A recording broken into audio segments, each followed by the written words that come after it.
Yeah. Good day everyone. Meron tayong isang nakalimutan na lesson, ano? So, to discuss this lesson pa natin. So, this is all about conversion of preference shares into ordinary shares. So,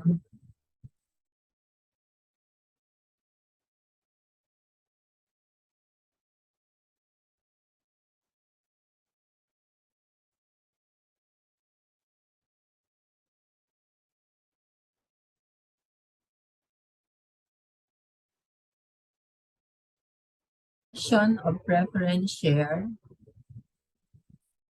to ordinary share. So, di ba yung preference shares, meron siyang meron siyang convertible, unconvertible. Ito, kapag convertible yung preference share, so may option yung holder na ma-convert yan sa preference sa ordinary share. So, convertible preference shares can be converted into ordinary shares at the option of the holder. This type of preference share capital can be sold at a higher price, but a lower dividend rate because of its conversion privilege. The accounting for conversion of preference shares into ordinary shares is similar to retirement of share capital. Account balances related to the preference shares converted are canceled, and the issuance of ordinary share is recorded. An indicated gain from conversion is credited to paid-in capital from conversion of preference shares into ordinary shares. An indicated loss from conversion is debited to retained earnings. Sa tandaan nyo pagka-equity transactions, no? Pagka-loss, ide-debit natin ang retained earnings. Pero pag gain, hindi natin i-credit ang retained earnings. Palagi natin ilalagay sa paid-in capital account. Okay? Let's have this illustration. The Langit Corporation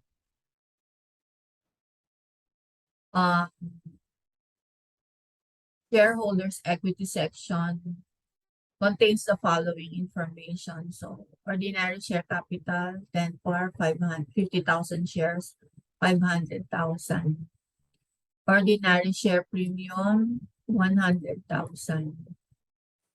10% preference share capital, 100,000 at 5,000 shares. So, we have 500,000. Preference share premium, we have 50,000. Then the retained earnings, 750,000. So, on July 15, 1,000 shares of preference shares were converted into ordinary shares. Okay, what will be the journal entry? So, sabi nga, buburahin natin yung preference share capital, no? Buburahin natin yung preference share capital but along with the premium attached or related to that capital. So, 1,000 preference share, magkano yung par niya? 100. So, that will be 100,000. Ano yung premium niya? 100,000 divided by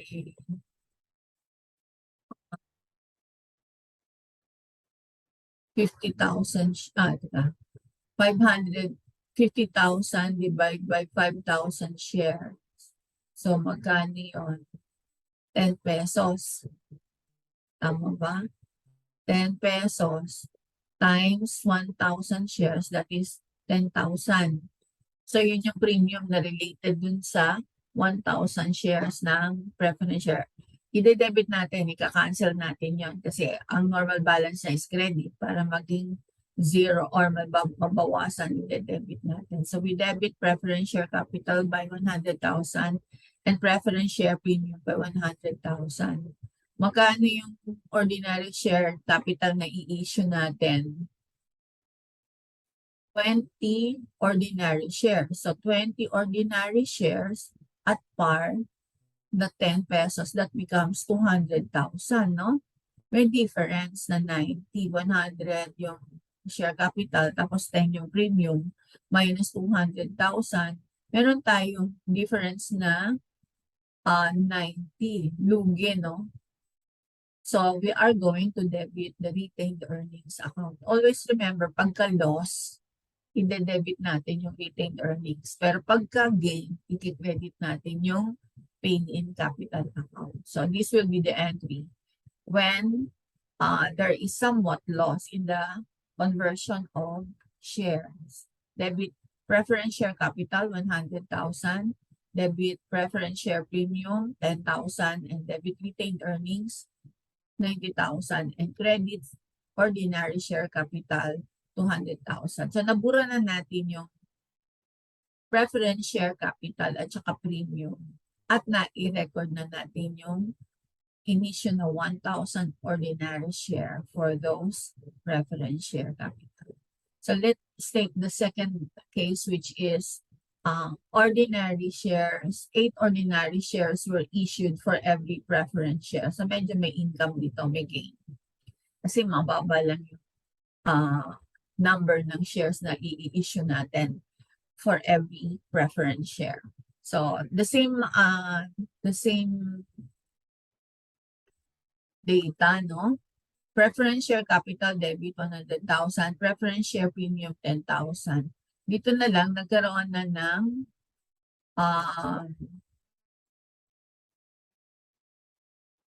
lugi ay ng difference, meron kasing gain. So yung ordinary share na capital i-issue natin is 8 lang times 1,000, that will only be 80,000. Ang preference share na na-convert natin is 110,000. So anong tawag dun sa difference?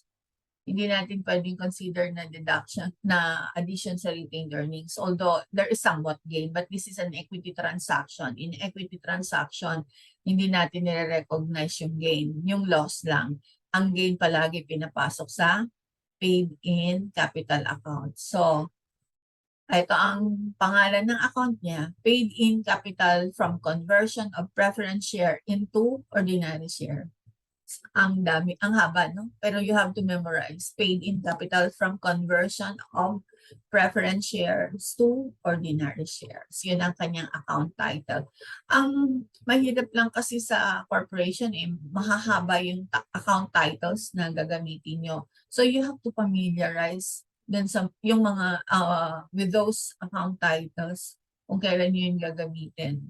So just like in the retirement of share capital and acquisition of treasury shares, no gain or loss is recognized on the conversion of preference shares into ordinary shares. Actually, ang hindi lang nire-recognize yung gain, pero yung loss nire-recognize natin kasi dinedebit natin yung retained earnings eh.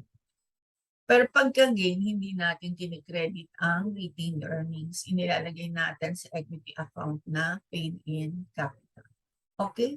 Pasensya na, na-omit ko to sa previous discussion. We should have been before the recapitalization, pero nauna pa yung recapitalization. I don't want to miss a topic in your course. So, i-update nyo na lang. God bless and good luck.